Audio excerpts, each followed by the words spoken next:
Hello students, आज हम आपको केमिस्ट्री का सबसे पहला चैप्टर पढ़ाने वाले हैं जिसका नाम है केमिकल रिएक्शन और इक्वेशन। आप जानते हैं कि ये क्लास 10 का सबसे पहला चैप्टर है और काफ़ी इम्पॉर्टेंट चैप्टर भी है। तो आज पहला लेक्चर है केमिकल रिएक्शन इक्वेशन का, जिसमें हम आपको कॉम्बिनेशन रिएक्शन पढ़ाने वाले हैं। तो हम एक एक करके कॉन्सेप्ट आप सबका क्लियर कर देंगे। इससे रिलेटेड जितना भी सवाल होगा कॉम्बिनेशन रिएक्शन का, आप आसानी से उस सब क्वेश्चन को आप बना पाएंगे। चलिए बिना देर किए स्टार्ट करते हैं कि क्या होता है केमिकल रिएक्शन इक्वेशन में कॉम्बिनेशन रिएक्शन। तो सबसे पहले हम जानते हैं कि केमिकल रिएक्शन क्या होता है। देखिए केमिकल रिएक्शन क्या है। केमिकल रिएक्शन, देखिए केमिकल रिएक्शन कहते हैं किसको, जब कोई एक सब्सटेंस किसी दूसरे सब्सटेंस के साथ रिएक्शन कर कर अगर कोई नया प्रोडक्ट बनाता है तो उसे आप केमिकल रिएक्शन कहेंगे।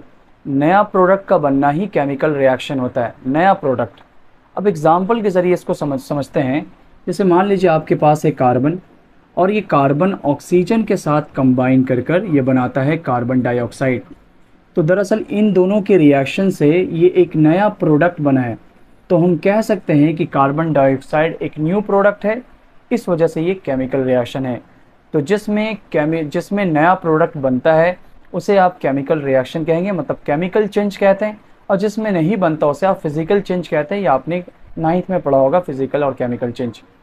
जैसे किसी चीज़, किसी कंपाउंड के ब्रेक डाउन होने से भी, टूटने से भी नया प्रोडक्ट बनता है। जैसे मान लीजिए कैल्शियम कार्बोनेट को हमने हीट किया तो इससे बना कैल्शियम ऑक्साइड और कार्बन डाइऑक्साइड। तो कैल्शियम कार्बोनेट के टूटने से दो नया प्रोडक्ट बना है, तो इसको भी आप केमिकल रिएक्शन कहेंगे। तो केमिकल रिएक्शन, उम्मीद है आपको समझ में आ गई होगी कि केमिकल रिएक्शन का मतलब होता है किसी रिएक्शन में नया प्रोडक्ट का बनना।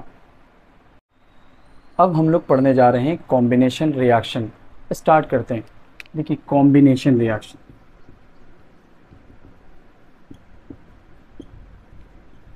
देखिए ध्यान से सुनिएगा, इसका डिफिनीशन क्या होता है। When two or more substances combine to form a single product is called combination reaction। आपने उम्मीद है सुना होगा अच्छे से।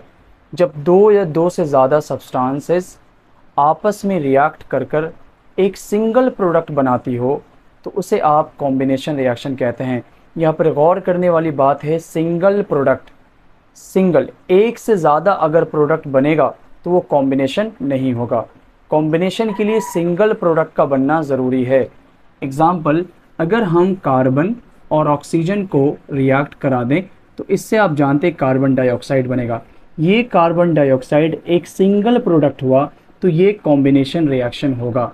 जैसे अगर हम यहाँ पर NO2CO3 को और फिर वाटर और कार्बन डाइऑक्साइड, इन सब को मान लीजिए कंबाइन कर कर हम बेकिंग सोडा बना रहे हैं NaHCO3। ध्यान से देखिएगा, हम सिर्फ समझा रहे हैं कॉम्बिनेशन को। तो ये तीनों आपस में रिएक्ट कर कर एक सिंगल प्रोडक्ट बना रही NaHCO3, इससे सिंगल प्रोडक्ट बन रहा है जिसका नाम बेकिंग सोडा है। एक से ज़्यादा प्रोडक्ट अगर बनता तो ये कॉम्बिनेशन नहीं होता, हम कह सकते हैं कि ये भी कॉम्बिनेशन है। लेकिन अगर हम देखिए, अगर हम एक NaOH प्लस HCl, अभी आपको सिर्फ कॉम्बिनेशन पे फोकस करना है, नाम क्या है सब पे अभी नहीं। तो ये एक बेस और एसिड है। मान लीजिए इन दोनों को कंबाइन किया तो इससे बनता है एक सॉल्ट और वाटर।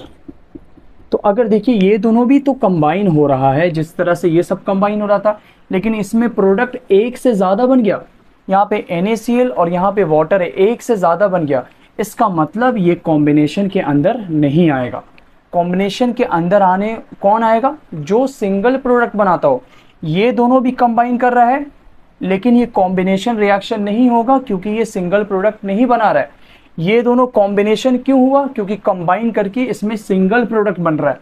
उम्मीद आप समझ गए होंगे, जिसमें सिंगल प्रोडक्ट बनता हो उसे कॉम्बिनेशन कहते हैं और जिसमें सिंगल प्रोडक्ट नहीं बनता हो उसे हम कॉम्बिनेशन नहीं कहेंगे। देखिए ये सवाल 2024 में पूछा गया है PYQ में। 2024 में क्या सवाल है? Which of the following is a redox reaction. क्या आपने अभी रिडॉक्स रिएक्शन पढ़ा है? नहीं पढ़ा, फिर भी ये सवाल आप सॉल्व कर लेंगे। क्यों? क्योंकि आगे क्या पूछ रहा है? But not combination. आपको देखना है वो कौन सा रिएक्शन जो रिडॉक्स है पर वो कॉम्बिनेशन नहीं है। तो बताओ इनमें से कौन सा रिएक्शन कॉम्बिनेशन नहीं है। देखिए ये दोनों रिएक्ट कर कर सिंगल प्रोडक्ट बन रहा है तो ये कॉम्बिनेशन है, ये दोनों रिएक्ट कर कर सिंगल प्रोडक्ट बना रहा है तो ये कॉम्बिनेशन है, ये दोनों रिएक्ट कर कर सिंगल प्रोडक्ट बना रहा है ये कॉम्बिनेशन है। लेकिन ये दोनों रिएक्ट कर कर एक से ज़्यादा प्रोडक्ट बना रहा है, देखो एक और एक, दो प्रोडक्ट, मतलब ये कॉम्बिनेशन नहीं है। मतलब आंसर कौन हुआ? ये आंसर हो गया आपका डी नंबर, क्योंकि कॉम्बिनेशन है। उम्मीद है आप समझ गए, यही पूछा था बट नॉट ए कॉम्बिनेशन, तो ये तीनों कॉम्बिनेशन है और ये कॉम्बिनेशन नहीं है क्योंकि इसमें दो प्रोडक्ट बन रहा है। अब हम एग्जाम्पल ऑफ कॉम्बिनेशन रिएक्शन देखने वाले हैं, ये बहुत इंपॉर्टेंट है, आप ध्यान से पढ़ें इसे। एग्जाम्पल हम पढ़ने वाले हैं, एग्जाम्पल ऑफ कॉम्बिनेशन। क्या क्या याद रखना है एग्जाम्पल कॉम्बिनेशन में? सबसे पहला एग्जाम्पल आप याद रखिए, burning of coal. Burning of coal is a chemical reaction. क्यों? सवाल तो आप में होता होगा, दिमाग में आता होगा कि कैसे आपने कहा कि बर्निंग ऑफ कोल एक कॉम्बिनेशन रिएक्शन है। चलिए इसको समझते हैं। आप जानते हैं कि कोल में मौजूद होता है कार्बन। जब आप कार्बन को बर्न कर रहे हो तो बर्निंग किसके प्रेजेंस में होगा? ऑक्सीजन की प्रेजेंस में कोई चीज़ जले। तो यहाँ पे आप बर्न कर रहे हैं, जला रहे हैं कार्बन को, कोल में मौजूद होता है कार्बन, और आप इसको ऑक्सीजन के साथ बर्न करते हैं तो क्या बनता है? Carbon dioxide. इसका मतलब हम कोल को अगर जलाएंगे तो उससे कार्बन डाइऑक्साइड बनेगा। बताओ ये सिंगल प्रोडक्ट है? यस हाँ, सिंगल प्रोडक्ट है, तो ये क्या होगा? कॉम्बिनेशन होगा। क्लियर है? इस वजह से बर्निंग ऑफ कोल को हम कॉम्बिनेशन क्यों कहते हैं? क्योंकि कोल में मौजूद कार्बन होता है और ऑक्सीजन के साथ रिएक्शन कर कर कार्बन डाइऑक्साइड बनाता है, मतलब सिंगल प्रोडक्ट बनाता है। इस वजह से ये एग्जाम्पल केमिक कॉम्बिनेशन रिएक्शन किसके अंदर आता है? बर्निंग ऑफ कोल किसके अंदर आता है? कॉम्बिनेशन के अंदर आता है। अब सेकंड एग्जाम्पल देखिए अच्छे से। देखिए सेकंड एग्जाम्पल क्या है, हम मैग्नीशियम को अब जला रहे हैं, मैग्नीशियम Mg। जब हम Mg को, मैग्नीशियम को ऑक्सीजन के प्रेजेंस में रिएक्ट करते हैं तो क्या होगा? तो ये आप जानते हैं कि जैसे ही मैग्नीशियम ऑक्सीजन के प्रेजेंस में चलेगा तो किस लाइट के साथ जलता है? आप सबको पता है, वाइट लाइट के साथ जलता है ये। तो मैग्नीशियम वो एलिमेंट है जो ऑक्सीजन के प्रेजेंस में वाइट लाइट के साथ जलता है, और जब मैग्नीशियम ऑक्सीजन से कंबाइन करता है तो ये बनाता है मैग्नीशियम ऑक्साइड, जिसका कलर होता है white powder. White powder, white powder, ये क्या है? Magnesium oxide. आप अपनी कॉपी में नोट कर लीजिए। तो सवाल कैसे पूछ सकता है कि आप मैग्नीशियम को जब ऑक्सीजन के प्रेजेंस जलाएंगे, मान लो कोई एक एलिमेंट हो, उसको आप ऑक्सीजन के प्रेजेंस में जला रहे हैं, अगर वो वाइट लाइट के प्रेजेंस में जल रहा है तो आप याद रखिए क्लास 10 में उस एलिमेंट का नाम क्या याद रखेंगे? मैग्नीशियम। तो मैग्नीशियम ऑक्सीजन के साथ कंबाइन कर मैग्नीशियम ऑक्साइड बनाता है जो वाइट पाउडर कहलाता है, मैग्नीशियम ऑक्साइड। और ये किस लाइट के साथ जलता है? वाइट लाइट के साथ जलता है। एक बात, इंपॉर्टेंट बात क्या है, मैग्नीशियम रिबन को जलाने से पहले सैंड पेपर से आप जानते होंगे रब किया जाता है। क्यों रब किया जाता है? इसकी वजह यह है कि आप जानते हैं मैग्नीशियम एक रिएक्टिव मेटल है, जब उसको खुले हवा में छोड़ दिया जाता है तो वो मैग्नीशियम ऑक्सीजन के साथ कंबाइन कर जाता है, जिसके वजह से मैग्नीशियम के ऊपर मैग्नीशियम ऑक्साइड का लेयर आ जाता है। इस मैग्नीशियम ऑक्साइड के लेयर के आने की वजह से मैग्नीशियम ठीक से जल नहीं पाता। तो मैग्नीशियम को ठीक से जलाने के लिए आप सैंड पेपर से रब करते हो मैग्नीशियम को, ताकि मैग्नीशियम ऑक्साइड का लेयर ऊपर से हट जाए। ठीक है, ये सवाल भी होता है, याद रखेंगे आप। देखिए यही वो क्वेश्चन है जो आपसे पूछा जाता है, why magnesium ribbon cleaning before burning, जो हमने आपको समझा दिया। देखो, to remove the oxide layer formed on its surface due to the reaction with air. अभी बताया था मैग्नीशियम एक रिएक्टिव मेटल होता है, वो उसे खुले हवा में रख देने पर ये मैग्नीशियम एयर के साथ रिएक्शन कर जाता है, जिसके वजह से मैग्नीशियम के ऊपर मैग्नीशियम ऑक्साइड का लेयर आ जाता है। इसी मैग्नीशियम ऑक्साइड के लेयर को हटाने के लिए क्या किया जाता है? क्लीनिंग किया जाता है, रब किया जाता है। याद रखोगे यहाँ पर मैग्नीशियम ऑक्साइड के लेयर को, क्योंकि मैग्नीशियम ऑक्साइड का लेयर अगर मैग्नीशियम पे होगा तो फिर उससे जलाना मुश्किल होगा। तो जलाना आसान हो जाए मैग्नीशियम को, इस वजह से पहले उसको रब कर दिया जाता है ताकि मैग्नीशियम ऑक्साइड का लेयर मैग्नीशियम पे से हट जाए और आसानी से मैग्नीशियम जल जाए। अभी हम तीसरा एग्जाम्पल आपको दे रहे हैं। इस तीसरे एग्जाम्पल को अच्छे से आपको समझना है, ये इम्पॉर्टेंट है। देखिए हमारे पास कैल्शियम है, ठीक है, कैल्शियम को आप ऑक्सीजन के साथ जला दें, रिएक्ट करा दें, तो रिएक्ट करने के बाद इससे बनेगा कैल्शियम ऑक्साइड, क्योंकि आप एक प्रॉपर्टी जानते हो कि मेटल ऑक्सीजन के साथ रिएक्शन करता है तो मेटल ऑक्साइड बनाता है। तो हम यहाँ पे लिख रहे हैं कैल्शियम ऑक्साइड, ठीक है। इसे क्विकलाइम कहते हैं, इसे क्या कहते हैं? क्विकलाइम, कैल्शियम ऑक्साइड, ठीक है, याद रखेंगे। अगर इसी क्विकलाइम को, फर्स्ट स्टेप ये है, पहले स्टेप में हमने आपको कैल्शियम ऑक्सीजन के साथ रिएक्शन कराकर कैल्शियम ऑक्साइड बना दिया। अब क्या है, जब आप कैल्शियम ऑक्साइड को, मतलब क्विकलाइम को जिससे कैल्शियम ऑक्साइड कह रहे हैं, कैल्शियम ऑक्साइड, इसको अगर वाटर के साथ रिएक्शन करा दें, वाटर के अंदर डिजोल्व करें, मतलब आपने चूना को, जिसे आप क्विकलाइम कह रहे हैं चूना, उसको आपने पानी में मतलब डाल दिया, तो क्या होगा? तो इससे बनेगा कैल्शियम Ca। देखो ये कैल्शियम, ऑक्सीजन कितना है? 2 ऑक्सीजन है, ऑब्जर्व करो, और 2 हाइड्रोजन है, तो इसको ऐसे करके लिखेंगे OH2। मतलब कैल्शियम ऑक्साइड वाटर के साथ रिएक्ट कर क्या बना? Calcium hydroxide. इसका नाम होता है कैल्शियम हाइड्रोक्साइड, जिसको आप लाइम वाटर भी कहते हो, नाम याद रखना, जिसे आप स्लेट लाइम भी कहते हो, स्लेक्ट लाइम। तो लाइम वाटर और स्लेक्ट लाइम आप इसके नाम से जानते हैं, और कैल्शियम हाइड्रोक्साइड।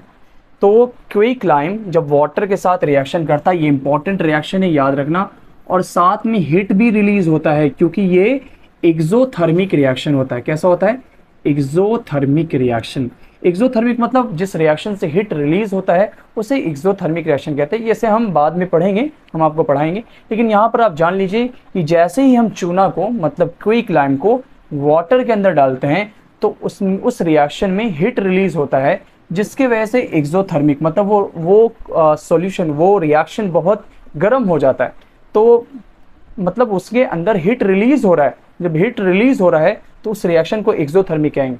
तो ऐसा सवाल आपके एग्जाम में पूछा जा चुका है कि जब हम कैल्शियम मतलब क्विकलाइम को वाटर में डिसॉल्व करते हैं तो उससे क्या बनता है? याद रखो, कैल्शियम ऑक्साइड को वाटर के अंदर डिसॉल्व करने पर कैल्शियम हाइड्रोक्साइड बनता है, जिसको आप लाइम वाटर के नाम से जानते हैं, और स्लेक लाइम के भी नाम से जानते हैं, और इसमें हीट रिलीज होता है, इसलिए से इसके ये एक्सोथर्मिक रिएक्शन है। ये बात आपको याद रखनी है। तीसरा स्टेप क्या है? जब ये कैल्शियम हाइड्रोक्साइड लाइम वाटर, इसी को आप वॉल पर वॉश करते हैं। जब आप वॉश करते हैं तो देखते होंगे आपने एनसीईआरटी का ये आपने सुना होगा, ये रिएक्शन एनसीईआरटी में गिवन है कि अगर इसी कैल्शियम हाइड्रोक्साइड को जब हम वॉल पे वॉश करते हैं तो 1 से 2 दिनों बाद उस वॉल के अंदर शाइनिंग आने लगता है, मतलब उसके अंदर चमक आने लगती है। आखिर ऐसा क्यों होता है? चलिए थर्ड स्टेप में बताते हैं हम आपको। देखिए थर्ड स्टेप इंपॉर्टेंट है। जब ये कैल्शियम हाइड्रोक्साइड को जब हम वॉल पे वॉश करते हैं, जब वॉल पे लगाते हैं, कैल्शियम वॉश करते हैं कैल्शियम हाइड्रोक्साइड को, तो ये कुछ दिन बाद, 1-2 दिनों के बाद उस वॉल के अंदर चमक आने लगता है। आखिर इसका रीज़न क्या है? तो जब कैल्शियम हाइड्रोक्साइड वॉल पर जब हम वॉश करते हैं तो वो 1 से 2 दिनों में शाइनिंग इस वजह से करने लगता है क्योंकि कैल्शियम हाइड्रोक्साइड एटमॉस्फेयर में मौजूद जो कार्बन डाइऑक्साइड है उसके साथ रिएक्ट कर कर ये बनाता है CaCO3, कैल्शियम कार्बोनेट और साथ में वाटर, कैल्शियम कार्बोनेट। इसी कैल्शियम कार्बोनेट के बनने की वजह से जो वॉल करता है वो शाइनिंग देता है। इसे कहते हैं वाइट लेयर, इसे कहते हैं shining layer, white layer of calcium carbonate. उम्मीद है आप याद रखेंगे। आपसे पूछा जाता है कि जब आप कैल्शियम हाइड्रोक्साइड को वॉल पर वॉश करते हो तो 1-2 दिनों के बाद उस वॉल पर शाइनिंग क्यों आने लगती है? इसका जवाब याद रखना, कैल्शियम हाइड्रोक्साइड, नाम याद रखेंगे, जब एयर में मौजूद कार्बन डाइऑक्साइड के साथ रिएक्शन करता है, करने की वजह से वो बनाता है कैल्शियम कार्बोनेट। इसी कैल्शियम कार्बोनेट के बनने की वजह से वॉल पर शाइनिंग आने लगती है, वॉल पर शाइनिंग आ जाता है, याद रखना, वाइट चमक आ जाती है उसके अंदर, इसी कैल्शियम कार्बोनेट की वजह से। तो एक ये रिएक्शन याद रखोगे और एक ज़रूर ये याद रखोगे, तुम्हारा कॉम्बिनेशन का जो क्वेश्चन आंसर है वो आराम से तुम बना पाओगे। हाँ, अगर इस लेक्चर में आपको ज़रा कहीं पर भी अगर डाउट आया तो आप हमें कमेंट्स करके बता दीजिए, और वीडियो कैसा लगा ये भी ज़रूर बताइएगा। और ये वीडियो अपने उन दोस्तों के साथ ज़रूर शेयर कीजिएगा जो अभी इस बार एग्ज़ाम देने वाले हैं क्लास 10 का। तब तक के लिए थैंक यू सो मच।